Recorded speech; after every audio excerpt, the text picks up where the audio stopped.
Mesdames et messieurs, bonjour, bienvenue autrefois dans notre chaîne QP2M Consulting. Alors tout d'abord, je vous invite comme d'habitude à s'abonner dans notre chaîne et à activer la lampe pour que vous puissiez voir les vidéos partagées. Alors pour la vidéo d'aujourd'hui, c'est juste une petite vidéo pour répondre à quelques questions que vous avez mis dans les commentaires, sachant que la majorité de ces, sachant que j'ai répondu déjà dans les commentaires à la majorité de ces questions, mais en tout cas, le fait que, j'ai vu que ces questions se répètent, donc c'est pour ça que j'ai décidé de réaliser bien sûr une vidéo afin de répondre à 3 ou 4 questions. Donc la première question que vous posez, quelles sont les procédures qui sont exigées par la norme 9001 version 2019 plutôt version 2015. Donc pour répondre à cette question, je vous informe tout d'abord que la nouvelle version de norme ISO 9001, donc qui est la version 2015, donc il n'exige pas une typologie de document, c'est-à-dire vous n'allez pas trouver par exemple comme quoi que c'est une procédure qui est exigée ou par exemple un type quelconque de document, c'est-à-dire vous n'allez pas trouver que vous devez rédiger cette procédure, vous devez rédiger ce manuel qualité, vous devez par exemple rédiger cette instruction de travail ou bien mode opératoire, etc. Parce que tout simplement, il y a la nouvelle notion qui est l'information documentée, c'est-à-dire l'essentiel c'est de documenter vos informations. À vous de choisir, bien sûr, quelle est la méthode, c'est-à-dire vous pouvez documenter votre information, bien vos informations à travers des procédures, à travers des formulaires, des enregistrements, à travers des modes opératoires, des instructions de travail, des fiches, etc. Donc c'est à vous de choisir. Par contre, lorsqu'on prend l'ancienne version qui est la version 2008, donc on trouve la notion de typologie de document parce qu'on trouve des types de documents dans la norme, par exemple le manuel qualité qui est exigé dans la version 2008. On trouve aussi quelques procédures qui sont exigées aussi par la norme, par exemple la procédure traitement produits non conformes ou bien non-conformité action corrective préventive, la procédure par exemple traitement des réclamations, la procédure audit interne, etc. Donc ce sont des procédures qui sont exigées dans l'ancienne version. Par contre, dans les nouvelles versions, donc je ne parle pas seulement sur la 9001, mais toutes les normes qui suivent bien sûr la structure HLS.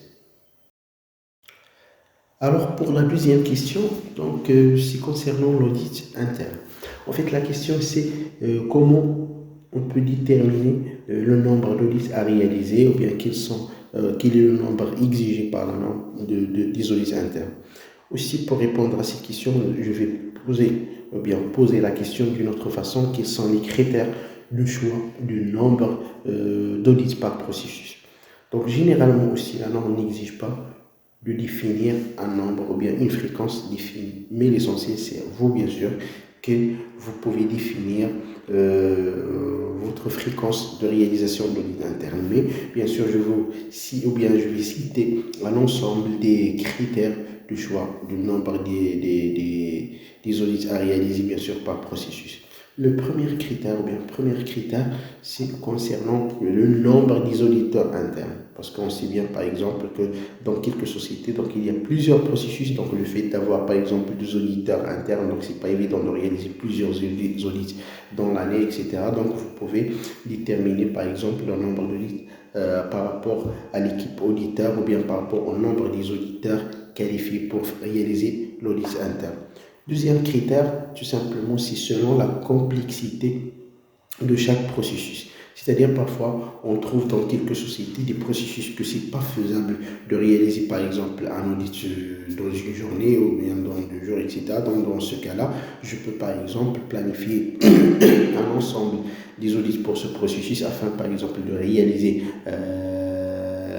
un audit de quelques activités, bien quelques procédés de ce processus et par exemple ensuite dans l'audit 2, bien l'audit 3, l'audit 21 toujours, on peut réaliser l'audit pour les autres activités ou bien pour les autres procédés. Autre critère aussi qu'on peut réaliser ou bien qu'on peut se baser sur pour réaliser ou bien pour déterminer le nombre d'audits aussi, c'est le nombre ou bien c'est les résultats des audits précédents. C'est-à-dire, parfois, par exemple, lors de l'audit précédent, donc on a détecté qu'un processus, il a plusieurs non-conformités, etc. Donc tout simplement un processus qui contient plusieurs non-conformités, donc on aura besoin de planifier des audits, par exemple 2 audits par mois, 2 audits plutôt par an, ou bien 3 audits, etc. Donc ça dépend tout simplement à vous. Par contre, par exemple, des processus où on ne détecte pas souvent des non-conformités, ça ne sert à rien, bien sûr, d'avoir un nombre élevé des audits internes. Aussi, donc, on peut ajouter un autre critère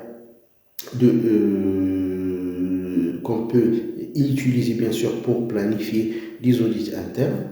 Donc, tout simplement, c'est la maîtrise de ce processus, c'est-à-dire si on voit que c'est un processus qui est très maîtrisé, etc. Donc, ça ne sert à rien aussi de planifier plusieurs audits, c'est-à-dire un seul audit, etc. Il est suffisant.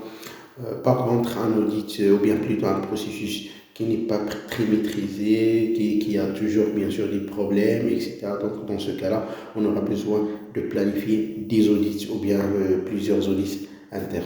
On peut ajouter aussi un dernier critère ou bien un autre critère, tout simplement lorsqu'on parle de changements ou modifications relatives au système de management de la qualité. Donc, c'est-à-dire parfois notre système, ou bien parfois il y a des changements qui sont apportés à notre système ou bien à un processus dans notre système. Dans ce cas-là, on aura besoin aussi à planifier des audits, par exemple, pour voir ces nouvelles activités ou bien ce nouveau périmètre, etc. Surtout, par exemple, supposons que nous avons une extension d'activité ou bien une extension d'un processus. Donc, dans ce cas-là, aussi c'est un critère qui peut influencer sur le nombre, bien sûr, des audits internes à réaliser relatifs à ces processus. Donc, tout simplement, dans la notion de gestion de modification, gestion de changement, etc., donc, qui existe déjà dans le chapitre 6.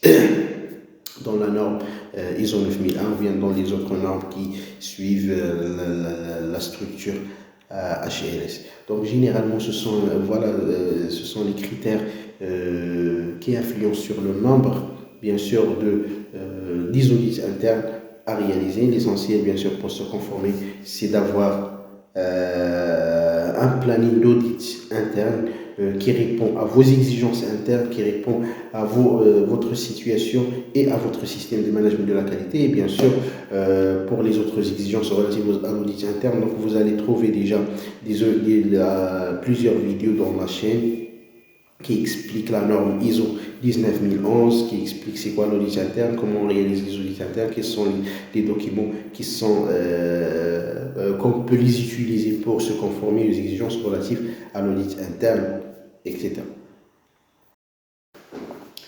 Alors pour la dernière question, ou bien la troisième question, donc c'est une question relative à la gestion ou bien à la maîtrise des risques.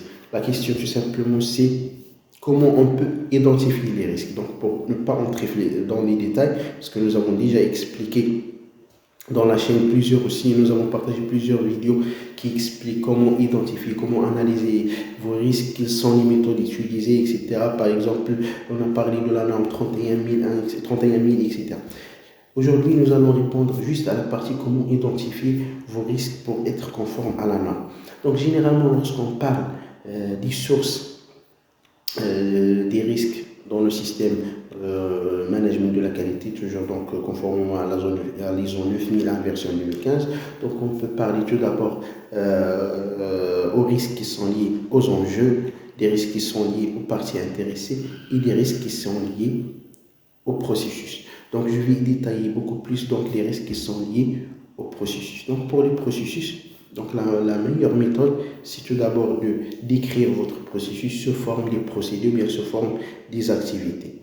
Donc, et bien sûr, ou bien pour chaque activité, vous décrivez aussi le déroulement ou bien quels sont les risques qui sont liés à cette activité. Je vous donne un exemple. Supposons par exemple que nous avons un processus achat qui contient plusieurs activités, par exemple la sélection des fournisseurs, l'évaluation des fournisseurs, le déroulement d'une commande, c'est-à-dire à partir de la passation de commande jusqu'à la réception, etc. Donc ce sont des activités.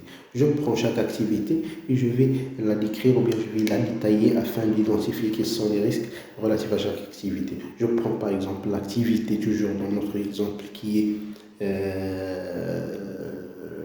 le déroulement de passation d'une commande. Donc il commence tout simplement à partir de définition du besoin du demandeur. Donc, pour la définition du besoin, donc par exemple, on peut identifier mal définition du besoin, des besoins erronés, etc. Donc, ce sont des risques.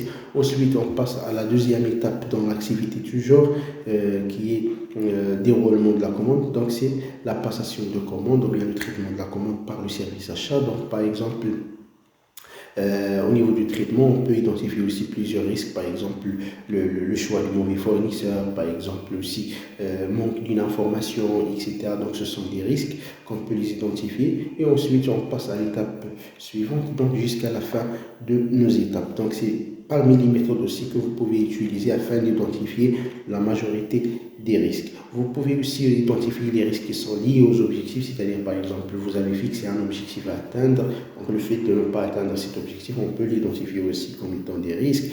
Les risques qui sont liés déjà, comme nous avons dit, avec les parties intéressées, par exemple en tant que processus d'achat, vous pouvez fixer par exemple des processus ou bien des risques qui sont liés à la relation avec les fournisseurs, avec les sous-traitants, etc. Donc ce sont aussi des types de risques que vous pouvez aussi identifier. Juste aussi pour bien comprendre ce point-là, donc vous pouvez trouver aussi dans la chaîne une vidéo qui détaille la démarche à suivre avec des exemples de comment identifier, évaluer, analyser et suivre le risque. Et merci.